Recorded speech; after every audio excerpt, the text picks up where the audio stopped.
Kyiv पर कितनी ऑरेस्टिक missile गिरी? अगला हमला किस मिसाइल से करेंगे पुतिन?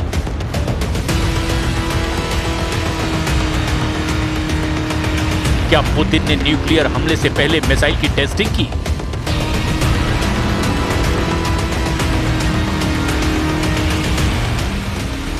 पुतिन के प्रतिशोध से कीव टहल गया है, लेकिन पुतिन की जिद है कि वो पूरे डॉनबास पर कब्जा करेंगे। पुतिन तब तक यूक्रेन पर हमला करेंगे जब तक ज़ेलेंस्की सरेंडर न कर दें। रूस ने कीव और आसपास के इलाकों पर 600 ड्रोन और 90 मिसाइलें दागी हैं। यूक्रेन ने दावा किया कि उसने ज्यादातर हमलों को इंटरसेप्ट कर लिया, लेकिन यूक्रेन से जो तस्वीरें आई उसमें यूक्रेन जलता दिखाई दिया। रात के अंधेरे में कीव का आसमान मिसाइलों और धमाकों से गूंज उठा। आसमान में उड़ते ड्रोन, गिरती मिसाइलें और हर तरफ धुएं का गुबार दिखाई दिया। हमले में रिहायशी इमारतें, स्कूल और ऑफिस को जबरदस्त नुकसान हुआ। यूक्रेन ने दावा किया कि रूस ने हाइपरसोनिक ओरेश्निक मिसाइल का इस्तेमाल किया। ओरेश्निक मिड रेंज की बैलिस्टिक मिसाइल है, जिसकी रेंज 3500 से 5500 किलोमीटर तक है और ये अपने टारगेट को 13000 किलोमीटर प्रति घंटे की रफ्तार से हिट कर सकती है। इसमें 6 न्यूक्लियर या पारंपरिक वॉरहेड फिट किए जा सकते हैं, जो धमाके से पहले 36 हिस्सों में बंट जाती है। हालांकि अभी तक इस बात की कोई पुष्टि नहीं हुई है कि रूस ने कितने ओरेश्निक मिसाइल का इस्तेमाल किया, लेकिन इस तरह कीव पर हमला युद्ध के और खतरनाक होने का संकेत माना जा रहा है।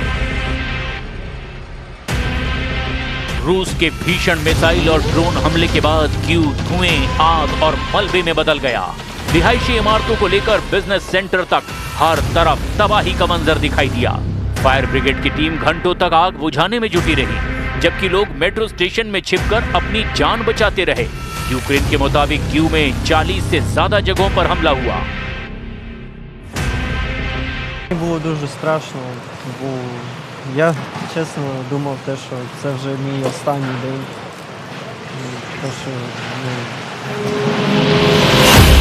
धमाकों के बीच चर्च के ऊपर उड़ते ड्रोन, आग के गुबार और मशीन गनों की आवाजें कीव की रात को युद्ध के मैदान में बदलती दिखाई दी।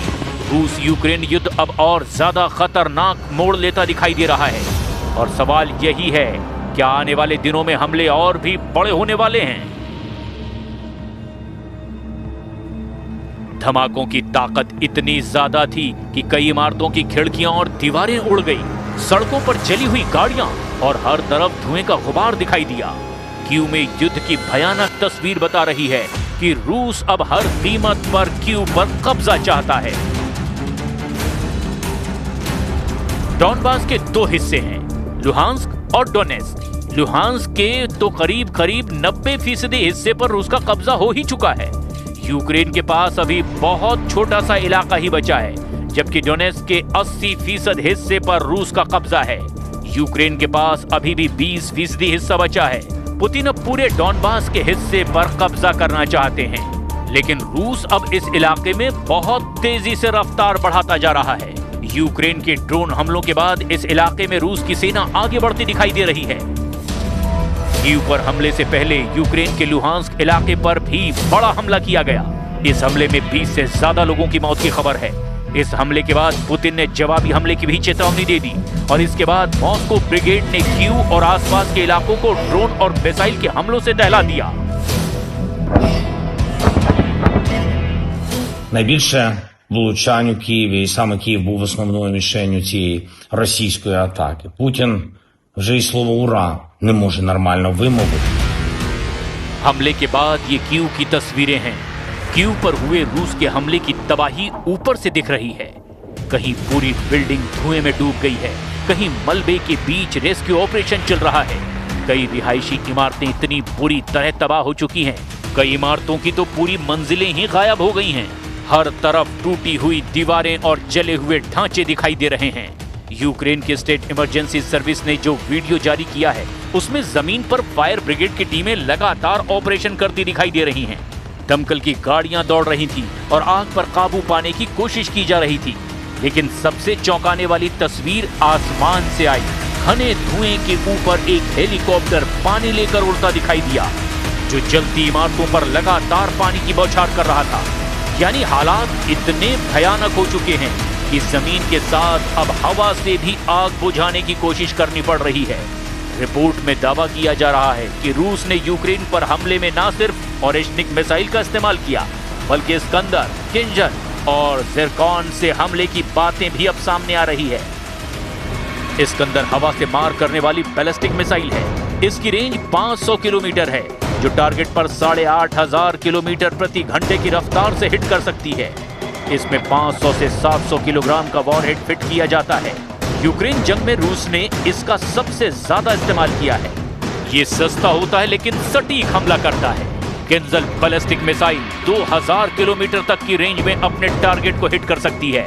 इसकी रफ्तार 12,000 किलोमीटर प्रति घंटा है और ये अपने साथ 500 से 700 किलोग्राम का बारूद ले जा सकती है।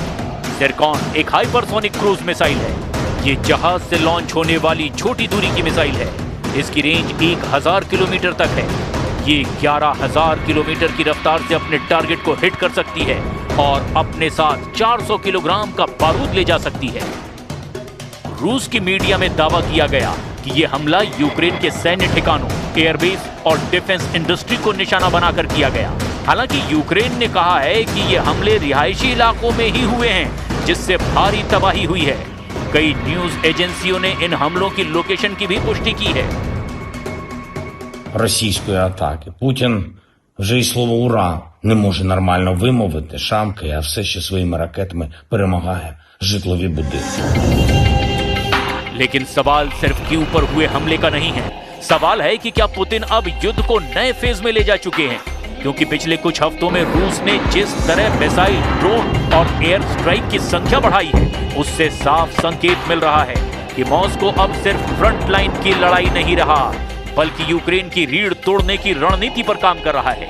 2026 में पुतिन की रणनीति यूक्रेन के खिलाफ बेहद आक्रामक हो गई है।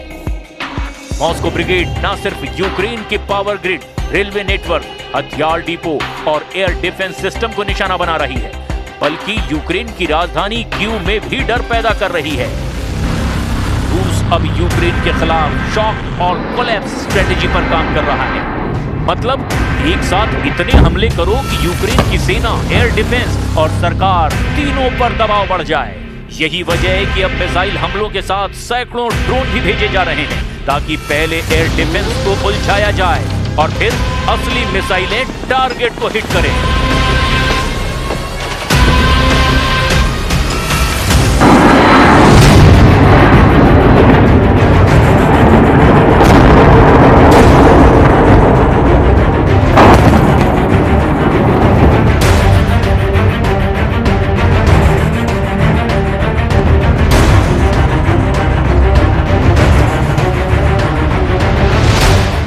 यूक्रेन दावा कर रहा है कि अब रूस ईरान के शाही ड्रोन, उत्तर कोरिया के कुछ बैलिस्टिक सिस्टम और अपनी नई हाइपरसोनिक टेक्नोलॉजी को एक साथ इस्तेमाल कर रहा है।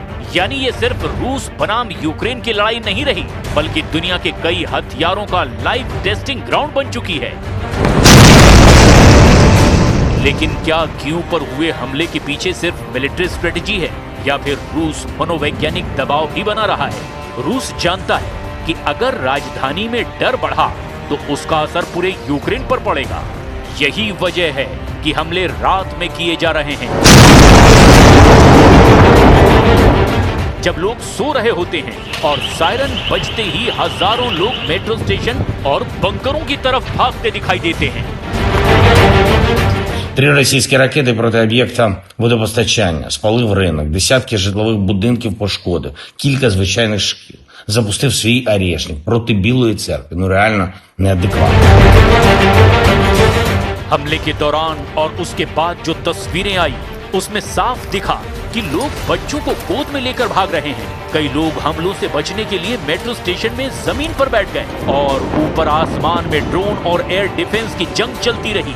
ये सिर्फ मिसाइल अटैक नहीं, बल्कि डर की वो रात है जो हर गुजरते वक्त के साथ अब और लंबी होती जा रही है।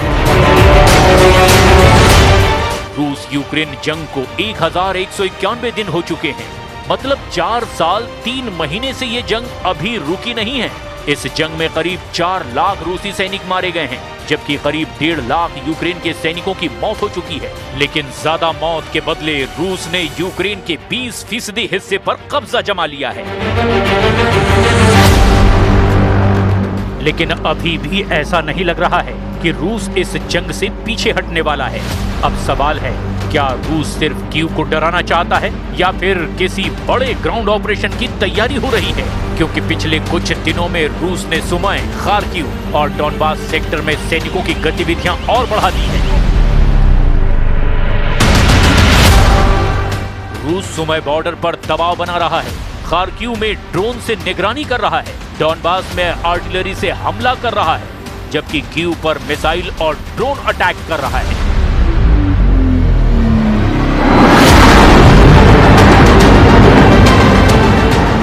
रूस की कोशिश बिल्कुल साफ है, यूक्रेन की सेना को कई मोर्चों पर उलझाओ ताकि वो कहीं भी पूरी ताकत से जवाब न दे सके।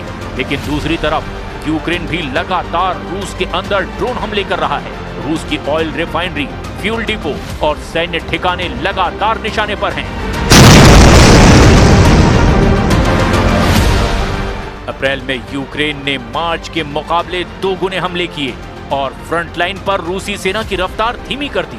मई में एक दिन में 1600 से ज्यादा ड्रोन से हमले किए गए। ये हमला मॉस्को पर हुआ, जिसमें रिफाइनरी और मिसाइल फैक्ट्रियों को निशाना बनाया गया।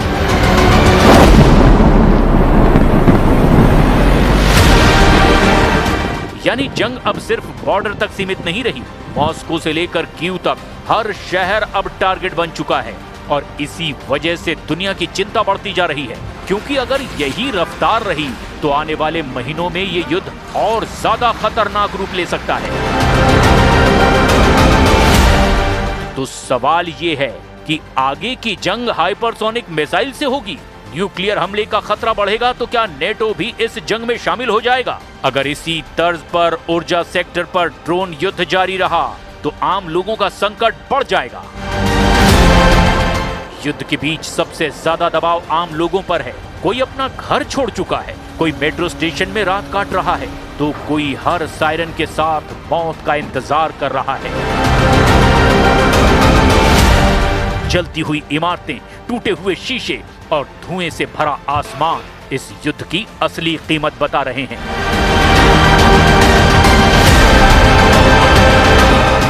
अब पूरी दुनिया की नजर पुतिन के अगले कदम पर है। क्या रूस और बड़े हाइपरसोनिक हमले करेगा? क्या यूक्रेन को पश्चिम से और एडवांस एयर डिफेंस मिलेगा? और सबसे बड़ा सवाल, क्या यह युद्ध सिर्फ यूक्रेन तक सीमित रहेगा या पूरी दुनिया को ये अपने दायरे में खींच लेगा?